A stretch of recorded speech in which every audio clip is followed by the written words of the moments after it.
Jailer படத்தில் தமன்னாவும் புஷ்பா படத்தில் சமந்தாவும் item dance ஆடின மாதிரி தன்னோட கூலி படத்துலையும் ஒரு ஐட்டம் டான்ஸ் வச்சா சூப்பராக இருக்குன்னு சொல்லிட்டு லோகேஷ் கனகராஜ் வந்து முடிவு பண்ணியிருக்காரு. இதுக்காக அனிருத்தை கூப்பிட்டு அனிருத் எனக்கு அந்த மாதிரி ஒரு பாட்டு வேணும், அந்த மாதிரி ஒரு மியூசிக் வேணும், அந்த மாதிரி ஒரு சாங் நான் கம்போஸ் பண்ண போகிறேன், அதே மாதிரி போட்டு கொடு, அதோட சூப்பராக போட்டு கொடுன்னு சொல்லி புஷ் பண்ணியிருக்காரு நம்ம அனிருத்தை.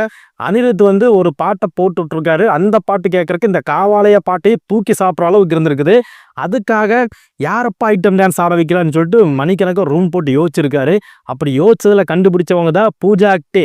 இந்த பூஜா ஆக்டே வந்து இன்னும் சாதாரண லேசப்பட்ட ஆள் கிடையாது. இப்போ வந்து சூர்யா கூட ரெட்ரோ படத்தில் நடிக்கிறாங்க, விஜய் அவர்களோட ஜனநாயகன் படத்தில் நடிக்கிறாங்க. இந்த மாதிரி படு பிஸியாக வந்து நடிச்சிட்டு இருக்காங்க. அவங்களும் இந்த டைமில் கூலி படத்தில் ஒரு ஐட்டம் டான்ஸ் ஆட வச்சா நம்மளோட மார்க்கெட் எங்கேயோ போயிடும். பாட்டு வந்து என்ன சொல்கிறது, பல கோடி மில்லியன்கள் அள்ளும். அதே மாதிரி நம்ம படமும் பல கோடி வசூல் ஆயிரும் அப்படின்னு சொல்லி முடிவு பண்ணி அவங்கள வந்து கமிட் பண்ணியிருக்காரு நம்ம லோகேஷ் கனகராஜ் அவர்கள்.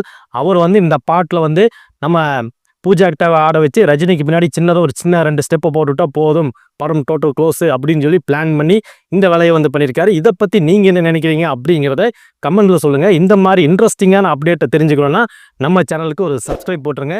இந்த வீடியோ பிடிச்சிருந்தா ஒரு லைக்கை போட்டுருங்க. மீண்டும் அடுத்த ஒரு இன்ட்ரெஸ்டிங்கான சுவாரஸ்யமான வீடியோவில் சந்திக்கிறேன். நன்றி, வணக்கம்.